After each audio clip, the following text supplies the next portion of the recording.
he may lose the first round. Like I think I'm not 1,000% sure he lost the first round to Daniel Da Silva in the last fight, and then he came back and won that second round and finished him in that second round. So I don't know. I feel like his fight plays out some similarly. CJ Vergara is my pick. -175 seems a little wide. But yeah, Vinicius doesn't show me any kind of like he doesn't go after it, right? He might win the first round, but like him himself, I don't know. I didn't like what I saw against the Alta Moreno.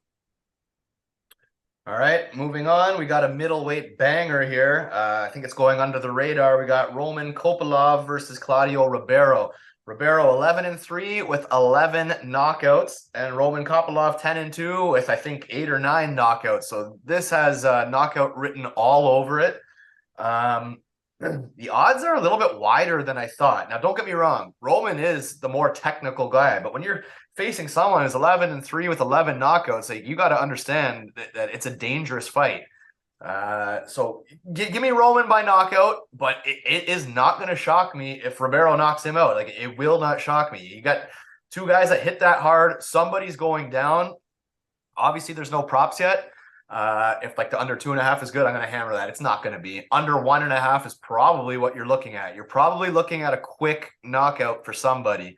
Give me Kopylov by knockout, and I like the unders. What do you think? So when Kopylov first started with the UFC, I think it was Carl Roberson was his first fight. So he got tapped out by Carl Roberson. That's got to be probably one of the worst looks ever in the history of the UFC, right? So that's a real bad look. But then he fought Duraev in Duraev's debut fight, and he literally got ass kicked in that first round, and then really showed some. Honest to fucking God, I had a huge bet on Duraev, an absolute banger of a him. I had Duraev and someone else for about $1,000, and I was shitting my pants, to be honest with you, because I thought he lost the last 2 rounds because Kopylov looked good, and then in the last 2 fights, Kopylov has really shown what he was supposed to be when he came in. Chirico is not a great fighter, but he's not bad. He himself has decent wins in the UFC. So he beat him by KO in the 3rd round. So that's good too. That at least shows the durability. Now it shows that the power follows through to the last round. So this isn't a guy that kind of like gasses, puts all balls to the wall in the first round, and then by the 3rd round he's just like it's just a slobber knocker. But it's not. And then he finished putting Soriano, who isn't the greatest of all fighters. We know that, right? But you know what? He does have one punch power, kind of like the guy he's fighting right now, who has one punch power, who got floored by Razak Al Hassan, who I don't feel that he's that great of a fighter, to be honest with you. And then he beat Joseph Holmes. And to be honest, he took way too long to beat Joseph Holmes. He should have beaten Joseph Holmes way back. He had such better striking than Joseph Holmes. The volume is really bad. So I feel like Kopylov has the speed advantage, the technical advantage, and maybe he doesn't have the power advantage.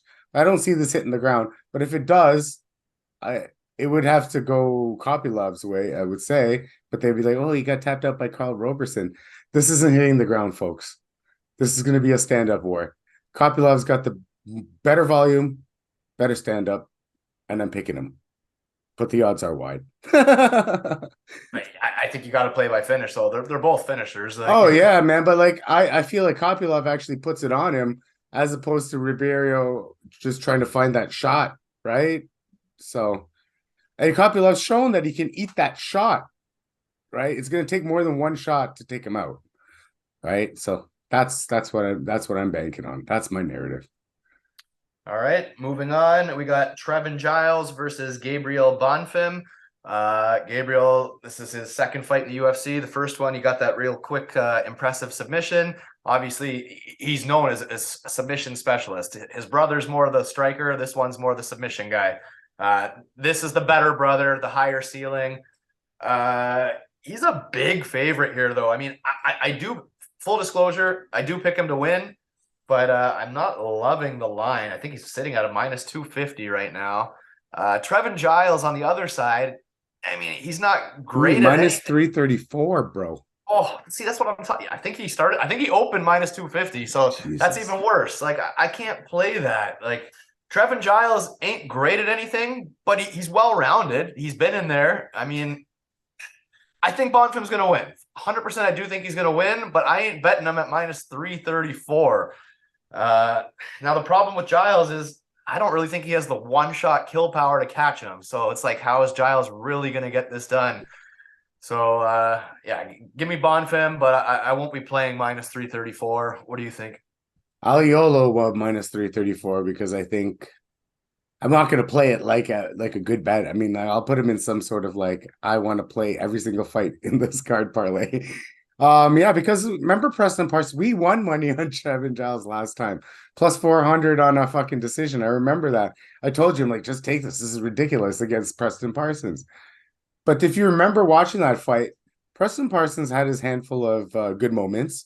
He also has his handful of takedowns and control of Trevin Giles. What does this Bonfim like to do all the time? Take you down and control you, right?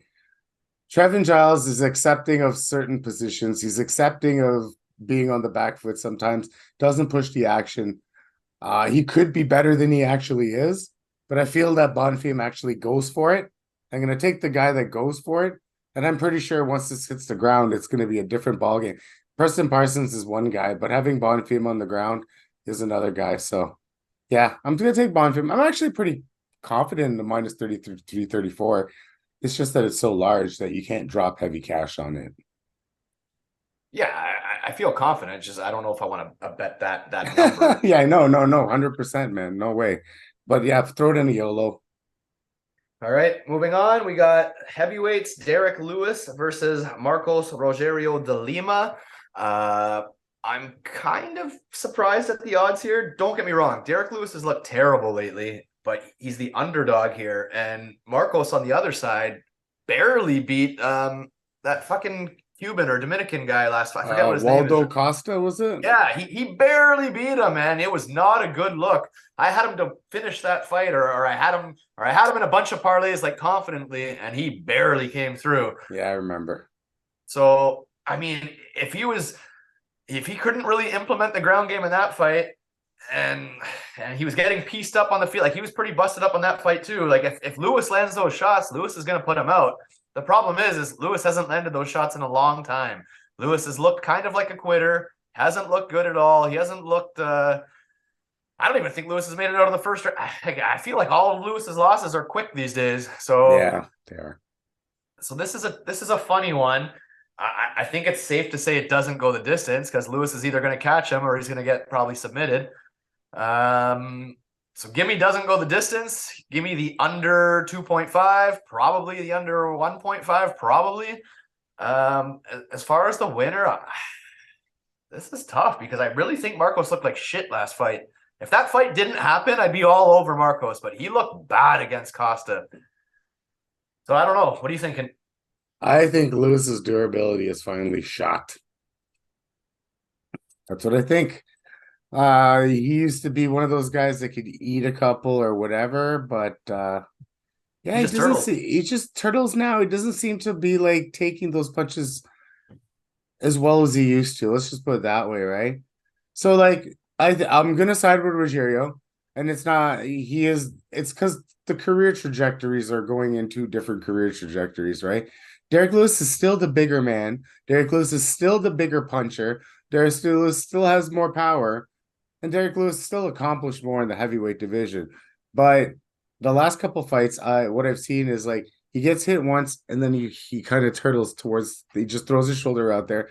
And then like he doesn't hit back because like he's not a puncher like that. He has to just like wind up and kind of go at you, right? So like some of those guys that when they get pushed in the corner, they'll just like fight back. But that's not Derek, right, man? He'll turtle up and then ends up getting just overwhelmed, right? So I know Rogerio in prime for prime isn't better than Derek Lewis was, but I think now he's better than Derek Lewis was. And maybe it's because Waldo has such a good chin, because he does. And maybe because Waldo is actually a really good striker, because he is, right? Let's put it this way, like the volume that Waldo throws up, Derek Lewis hasn't seen in 3 fights. right? Waldo is a striker. He's just a little bit like slower than Rogerio in that fight and had less of a ground game and got taken down a little bit, right? And I feel like Derek Lewis will get taken down here too if Rogerio really wants to do it. But yeah, give me Rogerio, and I hope he comes out like he did against Arlovsky, because that's what I feel like he needs to come out and do. Like, just get Derek Lewis up against the fence, kind of post up on him, and just like, with the boom, boom right in the face. Stay away from his power hand. And I'd say watch out for those props. I mean, first round, this could be very quick. Listen, man, I also say this. If you're getting 4 digits on a submission, it's not out of the question either. Because Rogerio does have the better grappling game here. And if he does get to the ground, Sergey Spivak just did it to him. And Derek Lewis is a fucking tapper. Oh my God, will he tap? Once that arm goes around that chest, that neck, he'll tap. So then if it's 4 digits, man, throw in $10 ain't a bad deal. Yeah, for sure. All right. Before we get into the main card, again, like and subscribe. We appreciate it. All right. We got a great main card here. First fight of the night. We got Wonder Boy Stephen Thompson versus Michel Pereira. This is another strange line to me. Wonder Boy is a very big favorite. And don't get me wrong, Wonder Boy's a hell of a karate fighter, a hell of a striker. He likes to prance around, throw crazy kicks, great at range. But he gets banged up every fight. Even in that win against Holland, he was banged up. And Holland probably could have beat him if he followed him to the ground and had a brain and didn't just oblige to a kickboxing match. And I don't think Michel's going to be that dumb. Pereira is a big guy himself. He's a strong guy. He's very physical. I mean, I know he's not a wrestler, but I feel like he could take him down. If he wants to, I think he can take him down. And he hits hard. He hits pretty hard. He's pretty wonky and wild himself. So it would not shock me for the dog to pull this off and by stoppage. Like, I don't think he's going to sit there and get picked apart for 3 rounds and not shoot a takedown and just accept being outpointed for 3 rounds. So I'm going to be looking at this fight a lot closer because I'm thinking about playing Pereira, to be honest. So I don't like that he's been off for a long time. I'm going to rewatch some of those fights. But right now, my initial thought is I might be stabbing the dog here. What do you think? Well, you read my mind on this one. I think we talked about it a little bit earlier. But yeah, he was plus 187 yesterday. He's plus 170 today. So the money's coming on him. He's a big dog, and I don't understand why either. Just because the blueprint's out on how Stephen Thompson gets beat, right? Gilbert Burns did it. Bilal Muhammad did it. You got to take him down. And like you said, it's not like you're saying, oh, Pereira is this like D1 wrestler or anything like that. No, it's not that. But if you look at his fights, I'll pull him up right now. If you look at his last couple fights, the ones that are like the ones that are close, he pulls out the takedowns. Like against Chaos Williams, 2 takedowns. Against Nico Price, 3 takedowns. Against Andre Filo, 1 takedown.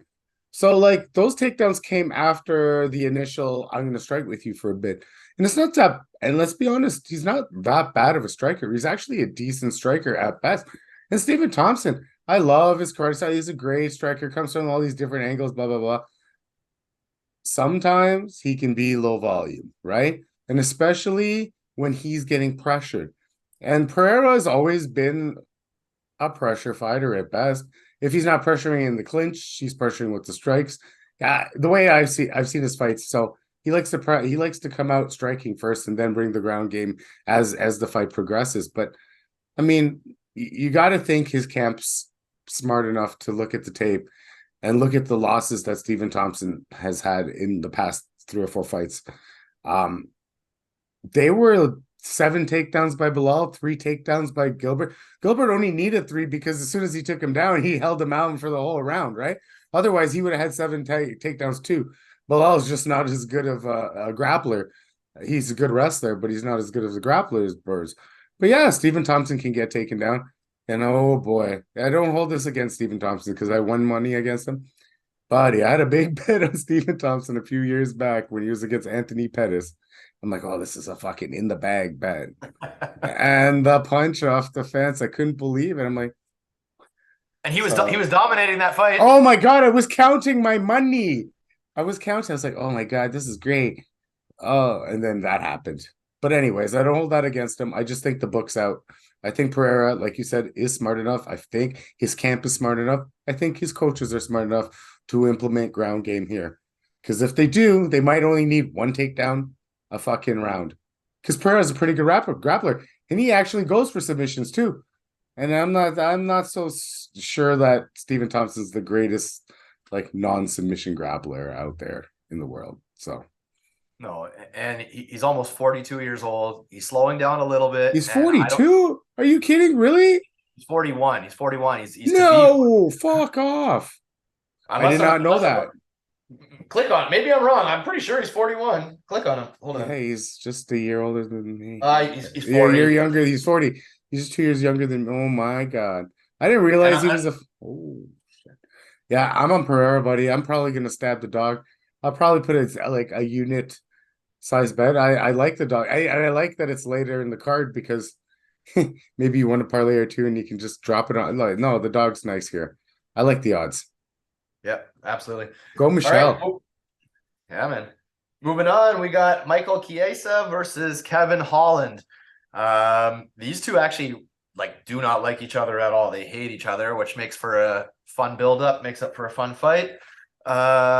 There's two very, very obvious outcomes in my mind. It's very clear that Chiesa is either going to wrestle him to a decision and hold him down for the whole 3 rounds, or if there's any long period of fighting on the feet, Holland's going to knock him out.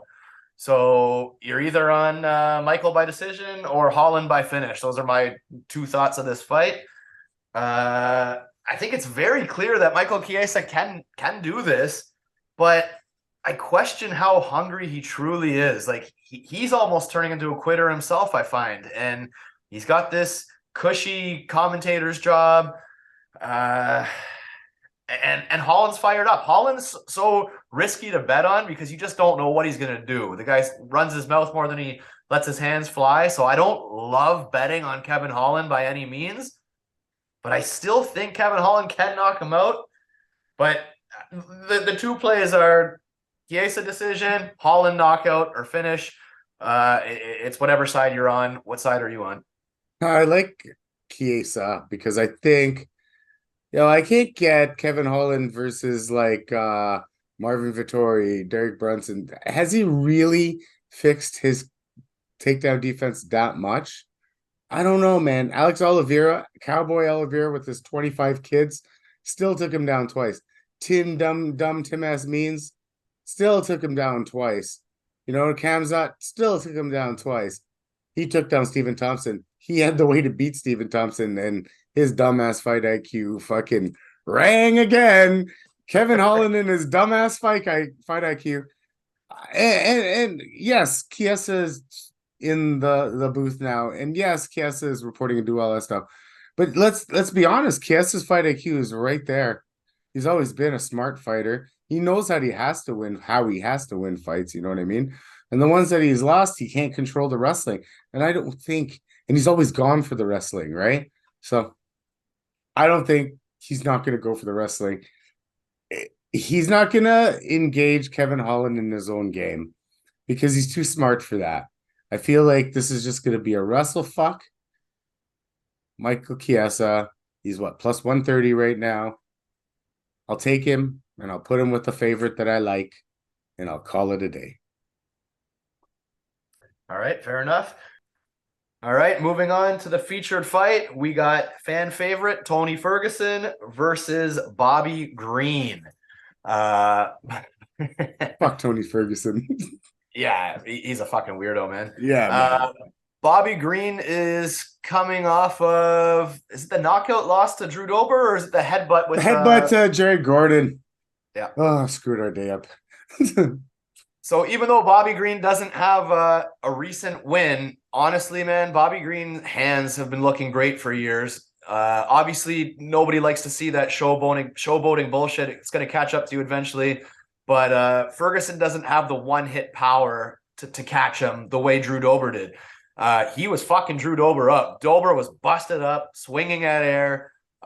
He was light. He was cruising against Ober, and he got hit with someone who punches as hard as anyone. So Ferguson can't do that. So Ferguson also has the most overrated wrestling I've ever heard of. Whenever people say, "Oh, he's good grappler" or whatever, okay, he has some decent submissions, but he does not have good wrestling. So he's not going to be successful wrestling Bobby Green, and he's not going to be successful boxing Bobby Green. So to me, like, this is honestly one of my most confident picks on the card. Bobby Green is going to fuck Tony Ferguson up, and then they should both retire after this fight because Bobby Green already said he wants to retire anyways.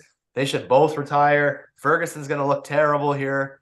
I don't know if he'll get finished because Bobby Green's not necessarily a huge power puncher, but he is going to get busted up. Trust me on this one, Bobby Green. Do you trust me, or what do you think? I like Bobby Green. I do think the odds are a little wide, but I do like Bobby Green. Minus 334. Bobby Green is so sick to my stomach sometimes. It's not that I've lost money on Bobby. I actually did lose money once. I lost money on everybody. But like Bobby Green, that Thiago Moises fight, like ever you watch it, he won that fight. And yeah. So like Bobby Green, there's always a propensity to get screwed by the judges, right?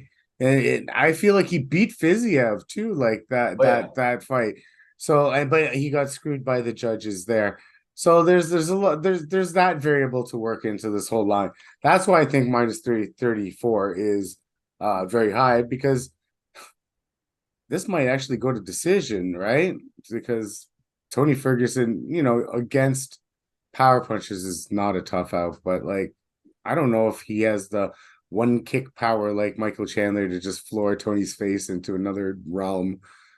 I don't know, but I'm picking Bobby Green. Volume, better chin, better everything at this point in their career. Tony's looked beat in the last few fights, right?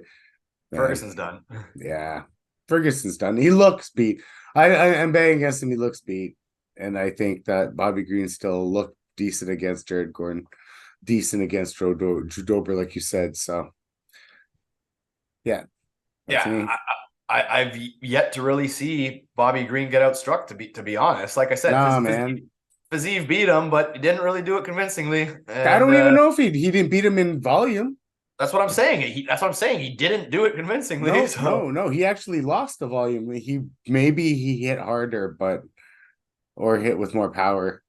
That's Bobby's problem too. He doesn't really punch anyone's face off either, right? So. Oh, but Ferguson doesn't have power. So yeah. I just think this is a slam dunk Bobby Green win. I actually think Ferguson's fucked in the head, to be honest with you. Oh yeah, I actually think he has brain damage, or something's wrong with this man in his actual brain cells. His head scrambled, like that. I really think so, personally, as like human to human on this, but whatever. I love his weigh-in interview. Like, I think he's a fucking weirdo, but his weigh-in interviews is always grab your blue slushies, boys. Like he's always saying the weirdest. No, it was that Gaethje beating that he took. That's when his career fucking. He took that fucking 4.5-round beating from Gaethje, and the referee like mercifully called it in round 5.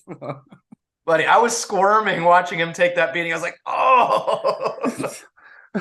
It was almost as bad as the Max Holloway Calvin Kattar beating, but at least Calvin was like all about it after, right? You know what I mean? Because Calvin's like a real American hero, but not Tony Ferguson. Oh, fuck. Fucking Tony Ferguson. All right, moving on. We got a great co-main event here. This is probably a #1 contenders match in the light heavyweight division. We got former champ Jan Blachowicz versus Alex Pereira, the former middleweight champion. This is another one that is pretty tough to call. I know common sense says that Jan should be able to take him down and pound him on the ground, and he probably can. But I'm not so sure he's going to. And I don't know. Jan's kind of inconsistent as well. Like he hits hard. So sure, he could knock out Alex. He could take down Alex. But it wouldn't shock me to see Alex knock him out either, to be honest. It would not shock me. I'm going to wait for the props. This is another one of these fights that I think it's an Alex Pereira fight. It's not going the distance. It's not. Somebody is going to get finished here. So I like all the unders here. maybe not under 1.5, but I like under 2.5. I like under 2.5. I like fight to finish inside the distance. And I like them both, but I'm rooting for Alex. I'll tell you straight up. I'm a huge Alex fan. I'm rooting for Alex. Wouldn't shock me to see him KO'd again. Would not shock me. But I'm going to be playing the unders in some kind of way. I'll be playing the under. What do you think? I think Jan's gonna play this fight like he played the Izzy fight, right? That's the way I feel like that's the game plan that's gonna win him this fight. If he comes out a little bit wrestle heavy, wants to take the fight down to the ground. He had a good fight against Ankalaev. Um, I like how Jan employs a little bit of the ground game and strikes. You can strike with Alex. It's just you can't strike with Alex for like prolonged sessions in the fight. You know what I mean? So he gets comfortable. Striking a little bit and then employ the ground game. Striking a little bit, employing the ground game. This kind of what Jan does, right? You know what I mean? So I mean, I think that the loss against Glover was fluky. I think something happened injury-wise to him. I think he was going to beat Rakic regardless of Rakic getting that injury in the last round of that fight. He's going to beat his ass anyway. He definitely beat Izzy that fight. That wasn't even a thing. And, you know, every other fight, he's been an underdog. So even right now, he's just a slight favorite. He's the bigger guy in the bigger division who's already beat the champion, who's beaten the guy that you're fighting now, and you're still only minus 138. He got disrespected against Izzy. He was like plus 200. Jan Blachowics has been disrespected his entire career and keeps coming out on top. He's a bigger guy. If he employs the wrestling game, I think he can take down Alex. Alex has been taken down by Michailidis and shit, right? Jan's not gonna fucking gas like those fucking bar guys. So yeah, Jan Blachowics, I'll take him. I think heavy money will come on Alex, but you can also hedge with an Alex KO because that's his win condition. He's not winning a decision and he's not winning a submission, right? So win condition is KO, Alex Pereira. So All right, and moving on to the main event for the BMF baddest motherfucker belt. Apparently, Jorge Masvidal is going to be there to put it on the waist of the winner here. For those of you that don't know, this is actually a rematch. The first fight, Poirier knocked him out in round number 4. I expect this fight to look very similar to the first. It's going to be a banger. They're going to bang it out. You're not going to see any wrestling here. Dustin obviously has a submission grappling advantage. Justin on paper would have the wrestling advantage, but there's not going to be any shooting here. You're going to see leg kicks from Justin. You're going to see punches from Dustin. You're probably going to see them both wobbled at one point or another. The problem for me is I've never really seen Dustin lose a phone booth, fucking close corners, fucking bang him out kind of fight. He seems to thrive in these fights. I mean, you could say the same for Justin, but Justin has been dropped and stopped a few times. Obviously, Eddie Alvarez, Dustin Poirier did it to him. I see this the same. I mean, I think Justin's going to land some heavy-ass leg kicks. Poirier's probably going to get wobbled, like I said, a couple times, but I think Dustin's chin is better, and I think he's got the cleaner, much straighter punches. So give me Dustin Poirier probably the exact same way as the first fight, but hey, the odds are close for a reason. Justin Gaethje 100% is live. The guy hits hard as hell, and it's going to be a bang it out kind of fight. And I mean, Gaethje's kind of excelled in these as well. So I mean, I don't fault anyone for playing either side. This is another fight again. I don't see this going 5 rounds. Gaethje ain't going 5 rounds of this bang it out style. I know he went 3 with Fiziev, but him and Dustin are not going 5. Someone's getting finished. Give me Dustin inside the distance. What do you got? I started out wanting to pick against Dustin, and I found myself full circle back on Dustin. I actually minus 138. I feel like he's getting disrespected here. Like, what the fuck, dude? Like, he already owns a win over this guy. He submitted Michael Chandler. Remember that? He submitted Michael Chandler on a scramble in the last fight. And that's where his game's a little bit different than Gaethje's. You say that they won't take it down or whatever. But if it gets down, Dustin can finish it on the ground. Gaethje can. I don't think he can.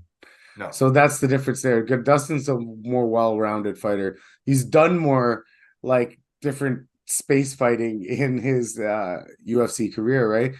I mean, Gaethje's that guy though, right? Bang him out, bang him out. But like, this is like the same mentality I used against Pantoja and Moreno in the last fight. What is Gaethje going to do any differently that Dustin didn't handle in the first fight? Sorry. What has Justin Gaethje turned the page on since that first fight? I don't know. Nothing. He's He the has same done fighter. nothing. He loses against high level guys. Do you call Dustin Poirier a high level guy? I call Dustin Poirier a high level guy. He only loses against the best. These are two of the best. Dustin owns a win over him. He does have, I feel like he has the more technical striking.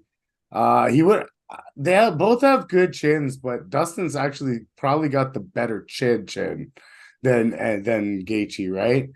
And their last couple losses, they're to like Charlie Olives and Khabib and shit. So like that means nothing in the grand scheme of things either. So history. Sorry, what's that? Sorry, I was gonna say you haven't seen Dustin lose by strikes in the last 6 years, last 6, 7 years. Last time he lost by strikes was Conor McGregor and Michael Johnson, and those were way back in featherweight or whatever, way fucking back. And remember, he owns a win over Max Holloway, right? And he outstruck Max Holloway. Everyone thought Max was going to come in and out-volume Dustin, and he out-volumed him. And then he tapped out Chandler. So, yeah, and they beat McGregor twice. People would argue the second one, McGregor broke his foot. But, you know, whatever. I don't think he won that first round anyway. So, yeah, give me Dustin, especially after we talked. I looked at the odds. I'm like, minus 138. What the fuck? I thought they were gonna put him at like a minus 200, minus 220, because that's what I would feel. Or minus high 170, like a 170, 180, right? That's what I felt like it was. Like, whoa, I better hammer Dustin if you like him at minus 138, folks. You better hammer him. Yeah, and like I said, 5 rounds. This is gonna be a finish. So trust me, this is not going 5 rounds. Believe me. So you're gonna get a plus money number on that, regardless. Once you add that finish, you're getting plus money. Yeah, man. No, I get it. No, there shouldn't be a finish here. I mean, there should be a finish. Sorry. Yeah, you're right. Absolutely. Okay, guys.